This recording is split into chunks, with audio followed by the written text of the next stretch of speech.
parle. Chaque jour, Charles et Carole vous présentent la leçon de l'école du sabbat.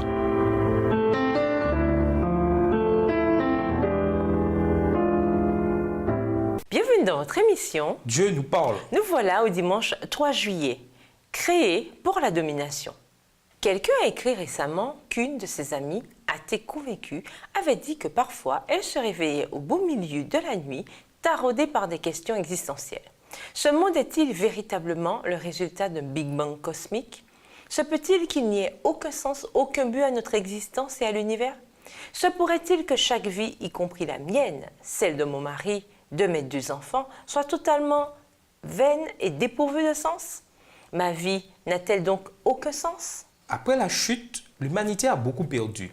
Nous nous sommes, comme l'a montré l'histoire de la chute, éloignés non seulement de Dieu, mais les uns des autres. Même notre lien avec la terre a changé. Et comme le montrent les questions posées par cette femme, nous avons du mal à savoir qui nous sommes et quel est le sens de notre vie. Et ces problèmes, pour beaucoup, sont aggravés par cette idée dominante qui veut que nous soyons le produit du hasard, sans que Dieu créateur ne nous ait prévu ni voulu. Qu'enseignent les textes suivants sur le but de la création de l'humanité? Genèse 1, les versets 26 à 28, Psaume 8, les versets 3 à 8, Ésaïe 43, les versets 6 et 7. Que signifie « créer pour ma gloire » Ésaïe 43, le verset 7 de la version Louis II 21. Quel est le lien entre ma gloire, celle de Dieu, et la domination? Genèse 1, les versets 26 à 28.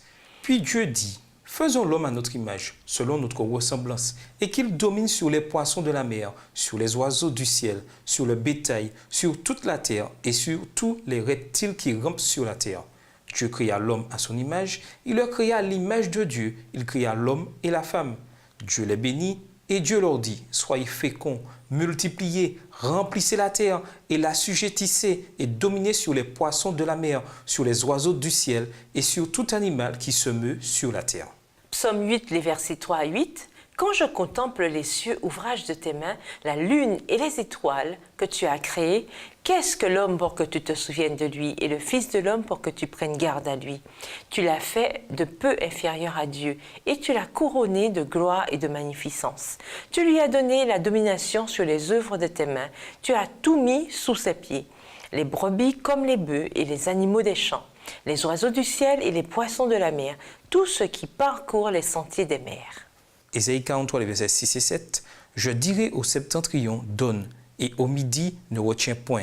Fais venir mes fils des pays lointains et mes filles de l'extrémité de la terre, tous ceux qui s'appellent de mon nom et que j'ai créé pour ma gloire, que j'ai formé et que j'ai fait. » Comme nous le voyons dans les passages de Genèse, quelles que soient les autres raisons que Dieu avait de créer Adam et Ève, ils ont aussi été créés pour dominer la terre. Genèse 1, les versets 26 à 28. Ensemble, reflétant la gloire et le caractère de Dieu, ils devaient être des intermédiaires par lesquels celui qui a la gloire et la domination suprême, Apocalypse 1, les versets 5 et 6, nourrirait, veillerait et dirigerait le reste de sa création terrestre. Qui sait comment la gloire de Dieu aurait pu se manifester à travers eux et leur domination si le péché n'avait pas fait son entrée dans le monde? Mais aujourd'hui, par la foi en Jésus, par l'abandon de notre vie, par la foi et dans l'obéissance et la coopération, nous pouvons dire comme David, « Le Seigneur mène tout à bonne fin pour moi ». Psaume 138, verset 8. Savoir que Dieu a un but pour chacun d'entre nous nous donne confiance et joie, en particulier quand nous nous abandonnons à lui et que sa volonté s'accomplit en nous.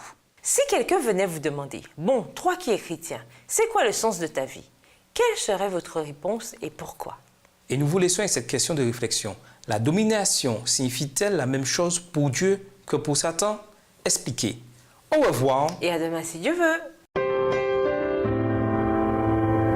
Dieu nous parle. Chaque jour, Charles et Carole vous présentent la leçon de l'école du sabbat.